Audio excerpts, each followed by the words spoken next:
Hello everyone, this is the Starcraft 2 Warlord here, and I am back with some more amazing Starcraft 2 action from the Acer. No, it's not the Acer Team Story Cup. It's EPS, whatever that is, some sort of tournament or league or whatever. And actually, the reason I'm doing this, I'm sorry for some of you guys who are like, what is not the Acer Team Story Cup? I want to see some of that crap. And it's because one of my subscribers, I forget who it is, said, why don't you cast GSL on a regular basis? And I said, what? I replied, I said, what? And he said, you only cast pro replays from the Acer Team Story Cup. Why? And I thought about it for long and hard, and I was like, And I realized it was because I didn't know where else to get replays. So, I went online yesterday, and I searched for like 2 hours. And I know this doesn't sound right, but you know, there are some of those websites that are unreliable. The replays are out of date. There are some, I only like to get replay packs, because it's inconvenient if you have to download a replay every time you want to make a game. But anyway, I found the website, and and lo and behold, it has games that are not from the Acer Team Story. And I was like, well, there it is. I looked at it, I said, replays. But anyway, so yeah, here we are, but let's get this game underway. Anyway, so up in the top right side, we have XMG Xlord. This guy is an interesting player. He is a Brood Lord player, I believe. Yeah, no, sorry, he's a Warcraft 3 player. He was first noticed whenever he was 15. He was recruited by like something talent or something. I forget who it is. I should really look that up. Anyway, and then once Starcraft 2 came out, I don't know if he played Brood War or not, but he started playing Starcraft 2. He was also in Wings of Liberty. He's currently not on a team. He's going it on his own, and he is actually fairly good. He's a very good Zerg player. I watched some of his games the other day, but decided not to upload them because, no, I'm just kidding. I decided not to upload them, and by that I mean I accidentally deleted them. But anyway, so yeah, down here in the, oh god, I already missed the voice expand. But anyway, down here in the bottom left side we have AcRo. I don't know much about this dude. I know almost nothing actually. You see, he did very well in the GEF or something. He alright, look, his major accomplishments, he was at this one tournament against this really good guy or something. I know I'm being really specific, you know. It's like, he was at this one guy was at this one tournament of one sport, and he beat this one guy of a certain number of matches. But no, it was Starcraft 2, and it was the Starcraft 2 tournament, and he beat this really good player, 3-0. It was a best of 3 series. I know we don't see those very often now. We'll have best of 5, 7s, and sometimes in a big tournament we'll have best of 9s. But anyway, that was not the case. It was a best of 3. And because of that, and he won solid. He won all 3.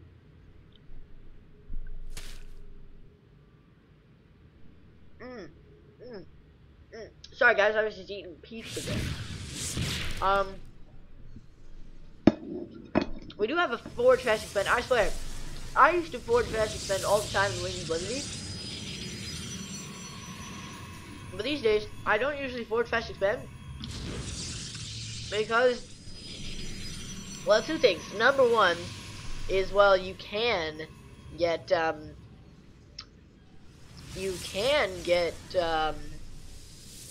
what's it called? The first thing is, number 1, you can get a mothership core, and number 2, you have to get a mothership core, if that makes any sense. Number 1, you can get a mothership core, so you don't have to do all this wall-in crap and stuff. And number 2, you have to get a mothership core, and you can't afford it when you need it. And if you do, no, I'm just kidding, that was from Good Morning Vietnam. If you guys have ever seen the movie, great movie. Anyway, yeah.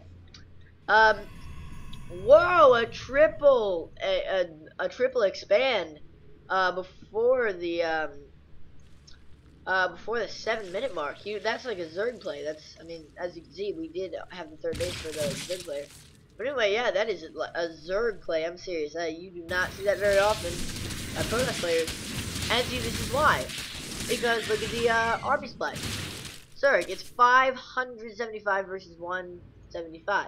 Of course, that's not accurate because you dug minerals, and of course, the Zerg player is ahead in resources, but not in units because we have those Zerglings. But anyway, this is why you not to say that it's necessarily incorrect choice, but number one, it's gonna take longer for the macro to kick in because you have to really saturate each of these bases up to like 12. Because I know everybody's like, well, if you have like 24 probes in one base, and then you spread it to 8 probes at 3 bases, the saturation is the same. That's not necessarily true. You have to remember it takes a certain amount of time for these probes to mine it. So sometimes, I'm not sure what the math actually is, but sometimes if you don't have enough probes, or if you have just the right amount of probes, it can actually delay the mining because you only have enough probes on the saturation to actually bring it in like 4 times a minute or something. Whereas, alright, watch this. Okay, so that's the first time. Or not 4 times a minute, but you're not bringing them in very fast. And yes, you have the other bases, but if the saturation is like that, sometimes it is the case that just the way things work out, that you're going to be making less minerals. But anyway, the point is, if you get the 3 base play like this early, then it's going to take longer to saturate all 3 bases. You're not going to have as big of an army early, but the upside is when you hit that macro point, which is right about now, got 16 in the main and the natural, and a good 7 over here, all 3 bases mining gas. So he's going to be going a gas heavy build, but like I said, when this macro starts kicking in, which is right about now, he's got 4 gateways, he can start warping in units non-stop.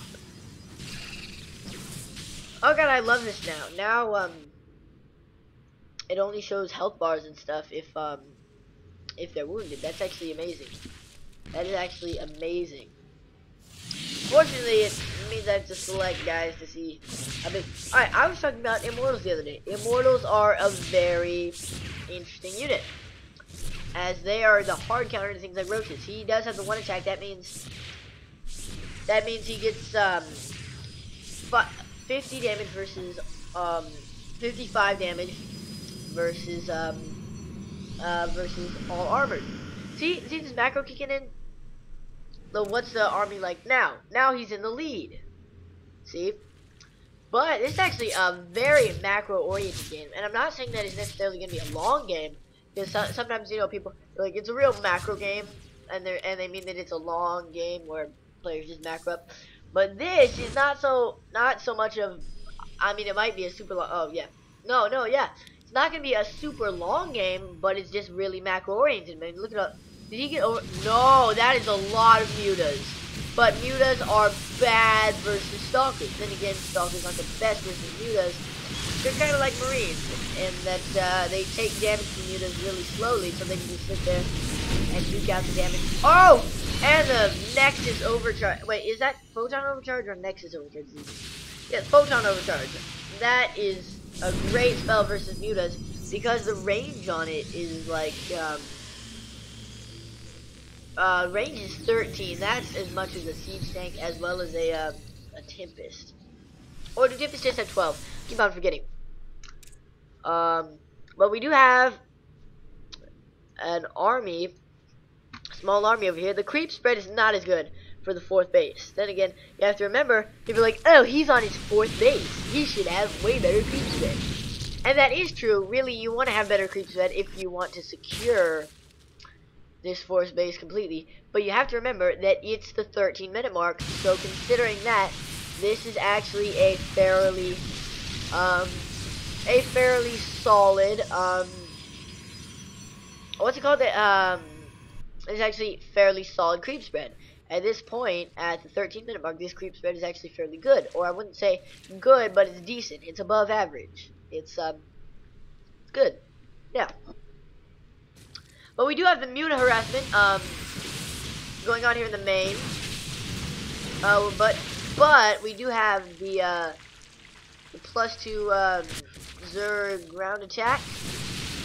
Not sure what that's for. It's probably for the Roaches and Zerglings. As upgrades are amazing. Let's have some of these guys. Oh my god, why would you get Colossus versus Vito? That does not make any sense. Oh, this is not good. This is not good. Actually, you know, that's a lot of Zealot. Plus the Photon getting that's actually a lot of use. Gold stuff. No, Phoenix! Oh, you could not get that close. Oh my god. He just pretty much sacrificed the Phoenix. Now, when we look at Endgum, we notice that, basically this whole time, Xlord has been knocking at the front door with, Mutants and Lynx. That means that he's going to have significant, well, I mean, yes, he is on 2 more bases than the Protoss, but they're not that well saturated. We have about, at least it was fairly relatively evenly saturated for both players until they came in and knocked down the probe count here, and I think it might have been knocked down here. But anyway, so yeah, now the income is going to be significantly less until he starts macroing back up, which we are seeing. He's chrono boosting out those. If you look, he's chrono boosting out those probes 3 at a time. So yeah, he's gonna. Ooh, he needs to cancel this right now. Oh no! Oh god! Oh my god, he's got Hydras. Oh man, this is. Ooh, and the muscular augments that make Hydras move so fast. But we have the +3 attack. I mean, wait, what are their upgrades at? Yeah, +2 attack. That's actually fairly good. Oh wow, it's 2 attack versus 2 attack. In this case, it means you do not want to be engaging Hydras with Zealots. That is not going to be a good battle. Unless you have Zealot Charge, because I mean, without Zealot Charge, Zealots can, Hydras can kite the Zealots all day long. The problem is we don't actually see that many units being warped in. I didn't see any units there for a while. If you look at the structure steps, he only has 7 warp gates. That is not enough. Yes, they say like 7 warp gates for the 17-minute mark is okay, but you have to remember he's on 3 bases. You want to have like 11 warp gates, or at least 9 warp gates once you're on 3 bases. Past that, you want to have like 11 warp gates. This is not going to be good at all. Now, the problem here is, even if he were extremely effective... Oh, and the GG, just as I was saying. But anyway, some people were saying, oh man, he could have won that. He has 7 warp gates and a decent income. But what you do have to remember is that even if he holds off this attack, and even if he's fairly effective at holding off this attack, which he was not, so that was bad. He's still down 3 bases. The Zerg player, the Zerg player is mining off 5 bases. Xlord is, and now AcRo is only going to be mining off of 2 bases, which is not necessarily good at all. And he's just been knocked back so far that I just don't see how he could have won this. I think, I'm going to say it, guys, I think in PvZ, you just don't go for Colossus anymore. You go for Void Rays, you go for Phoenix, you go for getting that higher tech. It's just Colossus. Because you have Hydras, you have fast Hydras now, you have Vipers, and you have Swarm Hosts. I mean, not that much of that was used, but yes, See, we do have the fast Hydras here. 2.81, that is very good. So you've got speedy Hydras. That's going to be very good versus Colossus, because the Colossus can't fend them off fast enough. And even if the Colossus could, then eventually you can still throw down those Vipers, which can yoink over the Colossus, which is a problem. So I would say, I mean, not going to say exactly what else, like maybe getting Archons in the situation would be good. I would actually say Archons are actually very good versus Hydralisks, because you'll notice that Hydralisks are light, which means they're going to take splash damage very well. They're also biological, which means that they're going to be taking extra damage from Archons. So I would actually say Archons and Void Rays. Well, it's going to be pretty good here.